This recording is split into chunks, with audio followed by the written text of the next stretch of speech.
Yo guys, what's up and welcome back to my channel to another guide for Defense Derby. Today we want to check out the BLITZ mode, and there is a deck which looks super weak but is insanely good. Furthermore, it is a mixed deck and I was able to beat with even half the power needed stage 73 for the BLITZ mode. And with that said, thank you everybody for being here again. On my right side you already can see the deck I have used for defeating the BLITZ stage 73.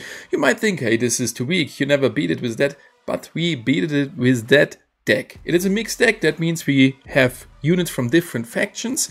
That might look a little bit weak because the combinations and the synergies are not perfect comparing it to other decks, but this is still good to use, especially against big group of smaller enemies.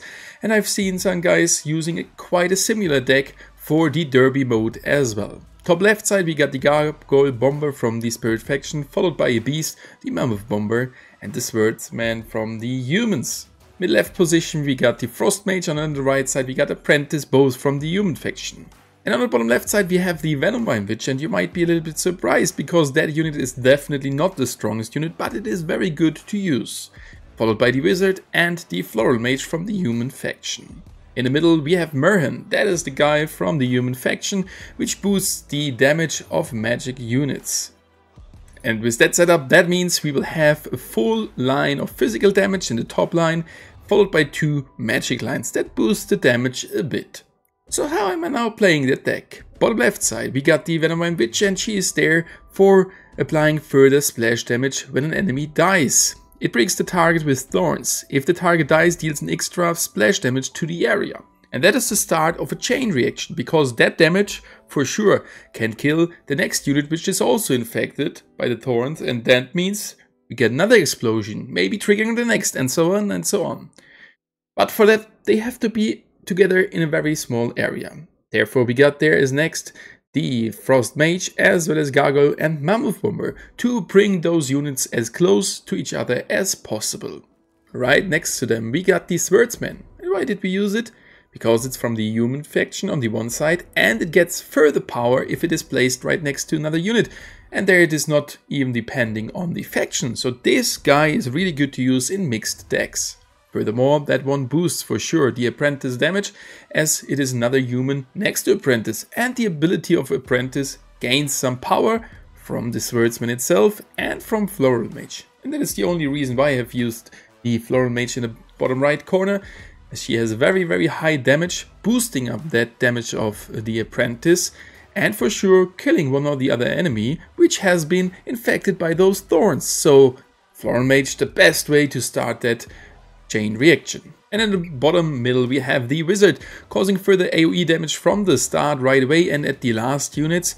Well, this unit could have been exchanged as well, but with AoE damage, with a good radius, I thought she is a good addition, and furthermore boosts, as she is a human, the damage from the Floral Mage, which further increases the damage of Apprentice. How do I now cycle through the deck? Well, you will see it in a bit. There is only one cycle I did do at the end, and this was an exchange from the Frost Mage with the Wizard to get some further slowdown of the last units. And, well, it did work out for me, but I can tell you this did not work out in the first try. Because we got the Gargoyle Bomber and the Mammoth Bomber, there's kinda a high RNG factor, as these barrels and the bombs are not placed every time in the same way. So sometimes it works pretty good, but on the other side, those barrels from the Mammoth Bomber sometimes push the enemies even deeper towards your castle, which is not helpful. That's why you may need some further tries, and that's definitely a tip I can give you in general for Blitz. Try it over and over again. Sometimes crazy lucky crit hits happen, and then you manage to complete the stage, which gives you even further outcome. Now it is time to look at our fight there. We can see here stage 73, and we had a power of 66,000 versus 135,000. Whoa, that is crazy, and we still managed to defeat it. And here we go, starting with that wave. We are starting off with 18 hyenas, followed by 16 of the goblins and 16 orcs. So that is the thing we have to defend. As you can see, there is no big single target. There I would have used a complete different deck, but especially against those big groups of enemies, it is very helpful. Furthermore, this was before the update when the Black Humancer got released. And it was after the update where the break in between these waves got heavily decreased. It was a bug, so now this is the state of the game and we have to adapt our techniques. The hyenas run in, getting slowed, getting infected by those thorns, and then the first blocks are starting to appear, and that works perfect off. And as soon as the first one explodes, you can see masses of explosions there, causing further splash damage, killing other guys, which explode as well. So the first wave out of the 3 was insanely easy in that try. In other tries I didn't even defeat the first one. The second one here also split a little bit into 2 groups. That could have been better, but this was kind of optimal as the first group completely gets defeated by those thorns and only 1 unit did push through. Then the last wave, the most tanky units, which is the hardest one. That's why I did also switch in a later stage, but it works in the same way. The guys getting really close to each other and then boom, the first one explodes the next one and you see a really nice chain reaction, and at the end this switch, I'm not sure if it was needed, but we have defeated it. Stage 73, 208 of the books and 100 gems into my pocket. And the best thing is that we have now improved our outcome of the idle time once again.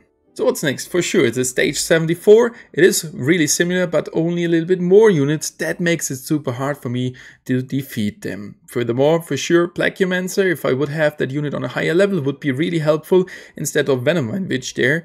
And yeah, that will be the way to go. So I just need to slightly increase the level of my units and I will be able to beat it. And for sure, I will let you know my future progress about the Blitz mode.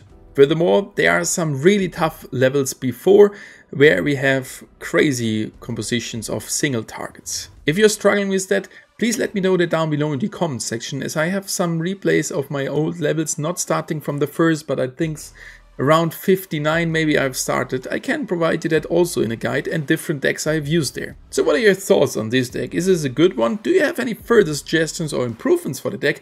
Please let me know that down below in the comment section, as we only can get better together. Hopefully you've enjoyed today's guide. Don't forget to like it, share it with your friends and subscribe for free to my channel. A big thanks for watching today's video. If you want to see the latest New State video, then check out the video there at the bottom.